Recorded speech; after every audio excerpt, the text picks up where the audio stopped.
Hey guys, I just thought that this might be fun to share with you. So I got an Osmo Pocket, which is this really tiny handheld camera that shoots in 4K. It's kind of like the equivalent of like a GoPro, but for like vloggers and stuff.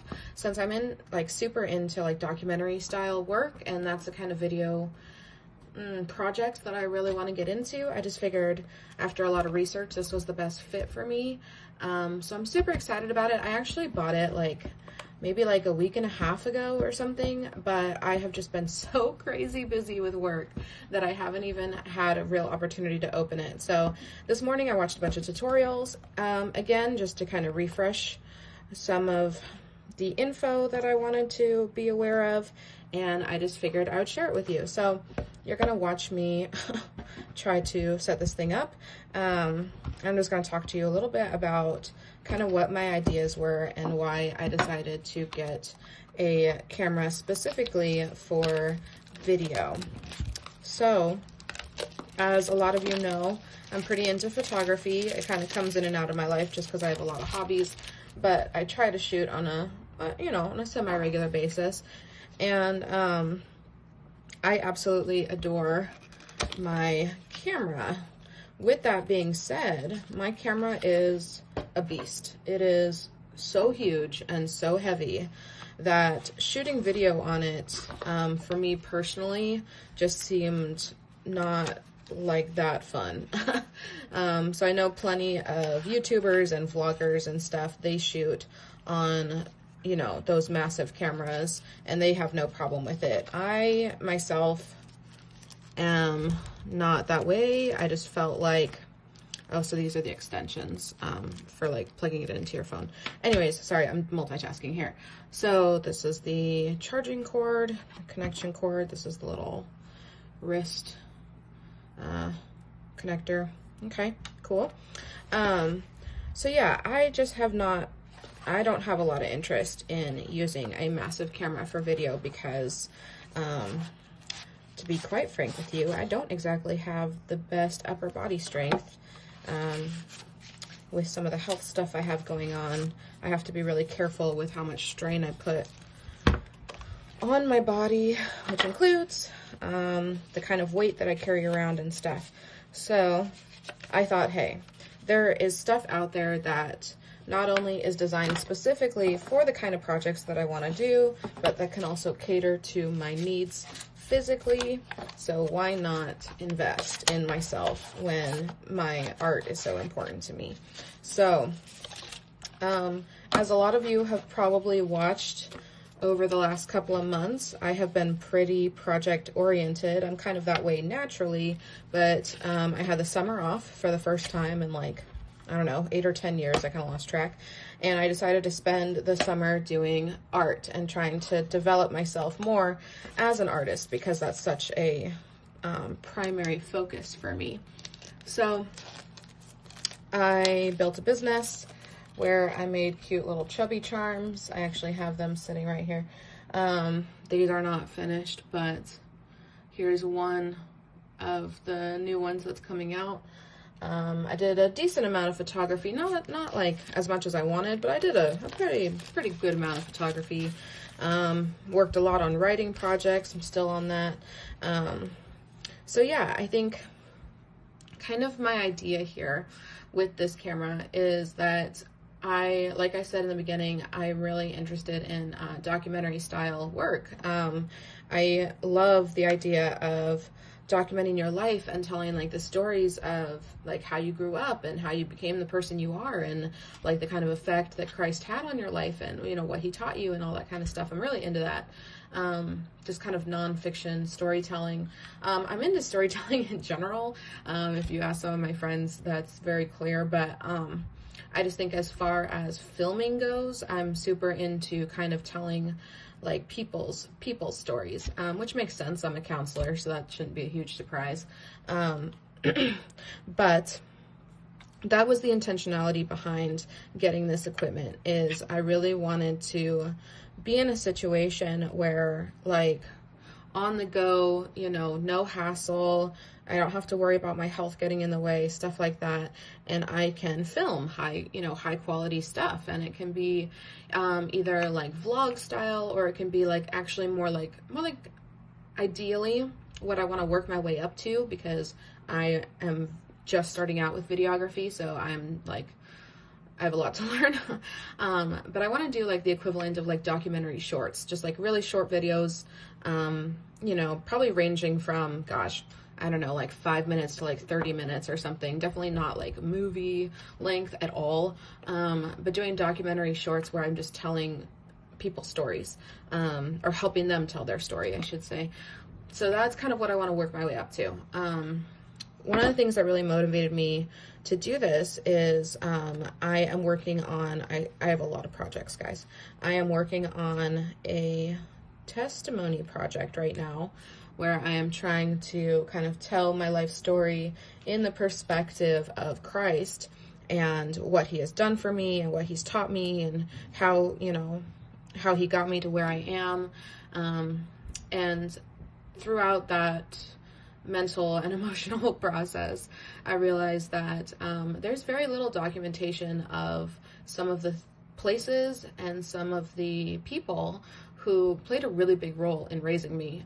There were certain like number of years in my life where my grandpa raised me. My grandma and grandpa were the primary ones who raised me, and one of my aunts is a photographer, and so she has some really solid, really wonderful work, kind of just, you know, showing grandma and grandpa, but they, you know, but past that, we don't really have like a ton of documented stuff about grandma and grandpa that I know of. I mean, I'm sure that there's like paperwork and stuff out there, but like there certainly isn't very much video, if any, actually. So I just got this idea kind of stuck in my head that I wanted to make, you know, documentary short videos talking about what it was like to be raised by grandpa. Grandma and grandpa both raised me for sure, but grandpa was the one who really invested in me and really mentored me and really focused on, you know, kind of developing me as a person. And so I have a lot of stories about how impactful he was on my life. And so I wanted to tell those stories because I want to kind of show honor to that, and I want the family to have something where they can, you know, the people who didn't necessarily have that with him can at least have something like that where they can like learn about him, kind of thing. I also want to expand that, kind of go, you know, once I've practiced on myself with this for a while and really got accustomed to using my equipment, I also eventually want to get a mic. I want to get the wide angle lens. I want to kind of gear this thing up just a little bit, not a ton, just so that it's the ideal kind of performance level that I'm looking for. So yeah, wide angle lens, possibly like a selfie stick that I can like kind of have a little bit more control with how far away it is. I'll probably eventually end up getting the wireless mount, which I can like talk more about that kind of like the techie side of the project later. But yeah, that is my intention, is one of the first things that I want to do as far as ideas is practice enough with this thing, get comfortable enough with my equipment that I can then start working on that project of telling the story of being raised by grandpa.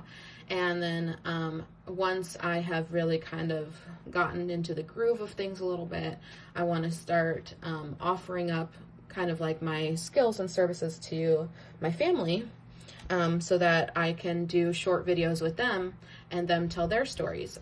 And I'm kind of still brainstorming on exactly what that will look like, whether I have kind of like an interview sort of setup going on, or I have like just a main theme that they focus on and they tell the story of that, or whether they kind of give the overview of their childhood. I think it's just going to vary from person to person what they're most interested in. But the end goal for this huge project that's probably going to take a very long time is to have a collection of videos from my family that tell the story of my family. So I have a very, very big extended family. My immediate family is very small, but my extended family is quite large, and we are all, you know, I grew up with them. So like I grew up with different uncles taking care of me at certain times of my life and different aunts being there, you know, to mentor me during certain times of my life. And so I'm very attached to my extended family because they, you know, kind of filled those gaps and they showed up for me. And so I want to be able to tell their stories. So that's the plan here, the intentionality behind this. Obviously, I want to get good at kind of the basics of filming, you know, cinematography. I want to focus on getting good at like things like B-roll and just overall visual storytelling. I want to get into really understanding how to color grade my footage to set a certain atmosphere. I already know how to do that with photos, so hopefully it won't be too much of a learning curve to do that with video. And I would love to tell, just as practice basically, but also just for my own kind of keepsakes, tell the stories of being raised in my town. So like I moved a ton as a kid. I moved over 10 times before I was like 14 or something. Well, actually, no, it was 8 times before I was 14 and then 2 or 3 more times after that. So I've moved a lot in my life. And so but where I'm at now is kind of like what I consider my hometown because it holds the record. So I want to tell stories of my hometown and kind of show it off and stuff. So that would be a good practice for short filming projects. So yeah, I know I've kind of rambled a lot in this video, but I mean, unboxing stuff is only so interesting, I feel like. So at least you kind of understand my intentionality behind the gear that I'm showing you. And I'm going to wrap this video up, but I have a lot of ideas. That's kind of how I am.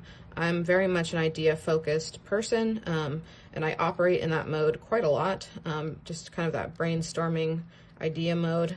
And then I actually take quite a lot of time to then move forward.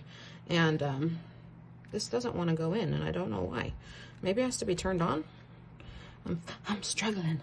But yeah, that's just kind of my personality, is I tend to do a lot of brainstorming and then a ton of research.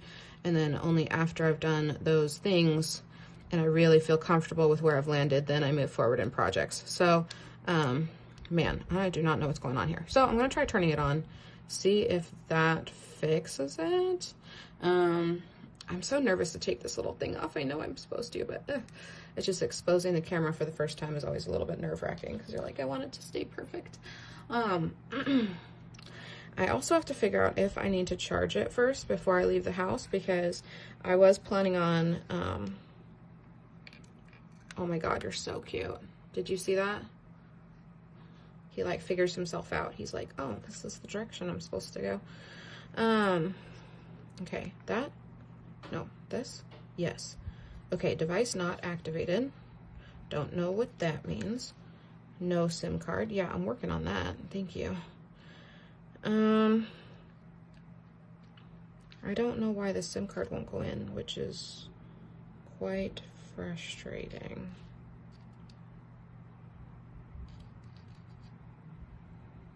Am I like doing it wrong? Okay, I'm gonna stop struggling on camera and wrap this video up, and then I'm gonna try to do this off camera. But I will continue to be posting videos here on Instagram of kind of my journey and my process, and just kind of show you guys what's going on, what I'm trying to make, what I'm trying to do. So I hope that wasn't too boring. I know watching me fiddle with this thing is probably not like super fun, but you know, at least I'm kind of telling you the purpose and the intentionality and all of that. Oh my God, it's so cute. I'm obsessed. Okay. Anyways, I'm gonna go for now. Thank you so much for watching. Thank you so much for listening, and stay tuned for the random things that I try to accomplish with this very adorable little camera. Look at him. He's so freaking cute. Talk to you later. Bye.